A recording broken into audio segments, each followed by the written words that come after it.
What's going on, everybody, and welcome to the Other Side of the Firewall podcast, where we talk about the latest and greatest in cybersecurity news, as well as behind those movers and shakers and glass ceiling breakers, those people of color who've made it to the other side of the proverbial firewall. My name is Ryan Williams, as always, I'm joined by Shannon Tynes. What's up? What's up? What's going on? So welcome to Monday's episode. So definitely continue to tune in. Monday, Tuesday are our topics, Wednesday's discussion. No Thursday this week, but Friday is everything else. So everything that's non-cyber related, movies, books, games, all that good stuff. Please like, share, subscribe. Without further ado, I'll give it to Shannon. All right, everybody. So this first article, excuse me, is from techmonitor.com, right? By Claudia Glover, and it's titled Killnet, REvil and Anonymous Threaten Cyberattack on European Financial System in Next 48 Hours. Now, so they had this, right, where they said it was going to happen in 48 hours, and this was on the 15th of June.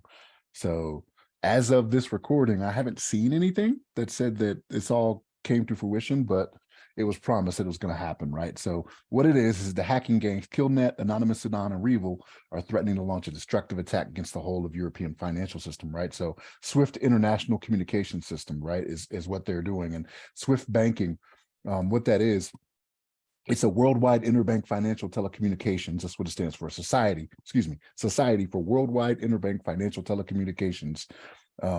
It's a cooperative that provides safe and secure financial transactions for its members, right? So what this is going to have a huge effect, right? Because there's a lot of people that deal with this, right? But especially in the European financial system, like it's all connected over there to where this would have or have a massive effect, right? So they're promising this, and here's the thing. So we've talked about REvil before. We've talked about Killnet. We talked about Anonymous Sudan last week. Actually, we brought that one up. But guess what country these are tied to?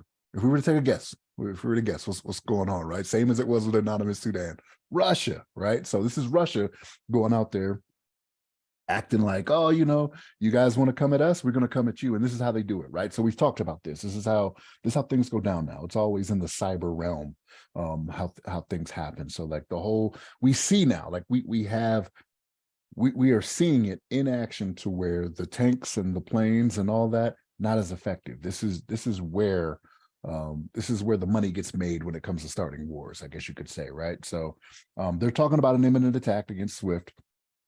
And again, this all started after Ukraine, like Russia going into Ukraine and then getting all the negative publicity they were getting. So now some people are saying, okay, this seems a little far-fetched. This is going to happen, right? So this can't happen like this. But there's a lot of people out there that are saying, hey, we should probably take this a little more serious because it is Russian backed, right? They think it's the GRU over in Russia that's actually making this happen. So you got to be careful with this, right? So it's one of those things where, again, this is how people get down now. Like they do the cyber attacks, and then they want to do the ransoms, and they want to ask for all this money to to bring everything back like it needs to be. But these hacking gangs are already very well known, right? So like we've talked about REvil, we talked about Anonymous Sudan, which when I first saw this, like I read the article and I read it as like Anonymous was doing this. So we've all seen Anonymous, right? So I don't know if Anonymous Sudan is an offshoot of Anonymous, because Anonymous usually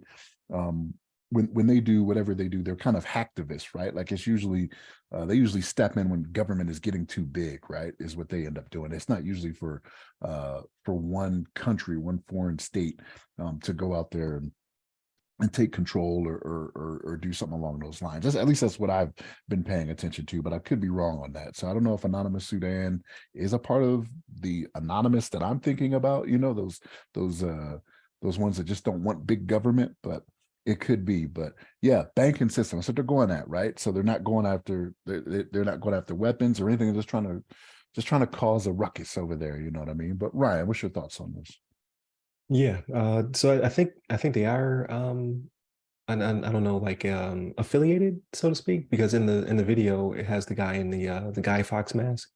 So either they're copying Anonymous that we think of, or they're like cousins of some sort, some kind of offshoot or partner within. But yeah, I think you're mostly correct though. Like it seems to be propaganda from the Russian side, because it's so based on the EU's interference, so to, like what they're calling EU's interference in Ukraine. So it's hacktivism, but it seems to be state sponsored as opposed to just like people who think they're the good guys pushing out stuff trying to inflict damage or to inflict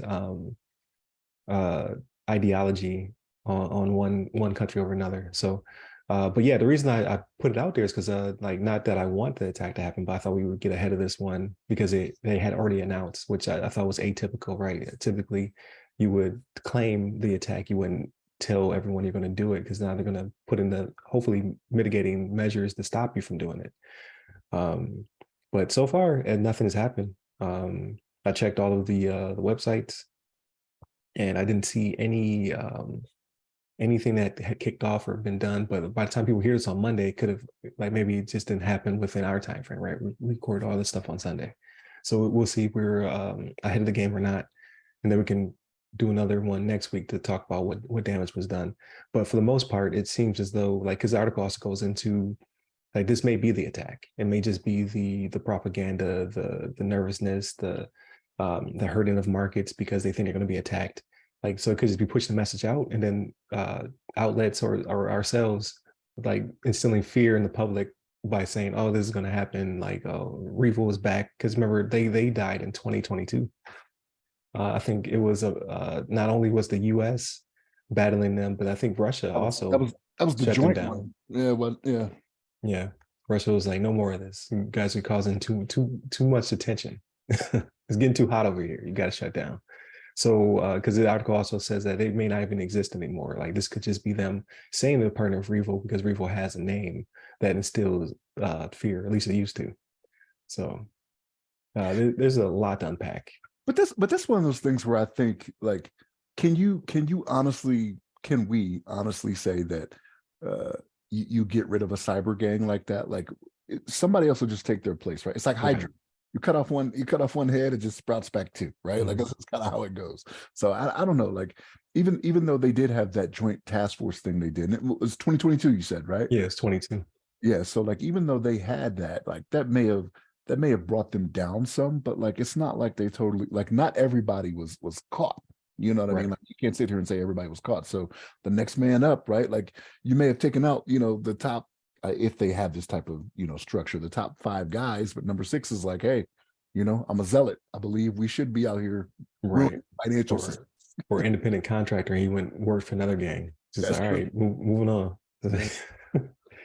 So, but yeah, I guess we will see. We're still within the 48 hours. So by the time you hear this, we'll be in 72-hour land. We'll see if anything transpired. However, that would be significant impact if they did impact or take down Swift. But from my understanding, Swift is so big and so robust that it should be kind of difficult. Like you might cause some disruption, but you should be able to take down the whole system since it's how banks pass information and money internationally, right? So there's a lot of money and backing in the system. Well, that's the hope, right? You got to hope they haven't been sitting on a vulnerability, that's widely used across multiple financial systems or whatever it may be, right? True. Like, so you got to hope they're not sitting on it, and then all of a sudden they're like, "Blang, we were sitting on this for a year, and we got you now. Give us our money, please." Although they haven't asked for money though. Yeah, I think they just want to cause damage. They just want, yeah. So maybe they just want to ruin people's weekend, right? So like you said, everybody gets on high alert, right? But it's over the weekend, so it's like we don't get to enjoy your weekend. Yeah, also true, right? Like, and that spreads the message. Like, well, it usually makes people angry. They don't believe your message anymore because, like you said, like, this is the Father's Day, Juneteenth here in the States. So yeah, you messing up barbecues right now. So you're not gonna make any friends. But we will see. Again, please continue to tune in. Monday, Tuesday are topics, Wednesday's discussion. Friday is everything else. So if you want to hear us talk about books and games and things of that nature, definitely tune in to Friday's episode. Like, share, and subscribe. And hit us up by all the websites that go by our name. You can hit me up personally. I'm at RY Security Guy. That's RY Security Guy. I'm on LinkedIn, Clubhouse, and Twitter. Stay safe, stay secure.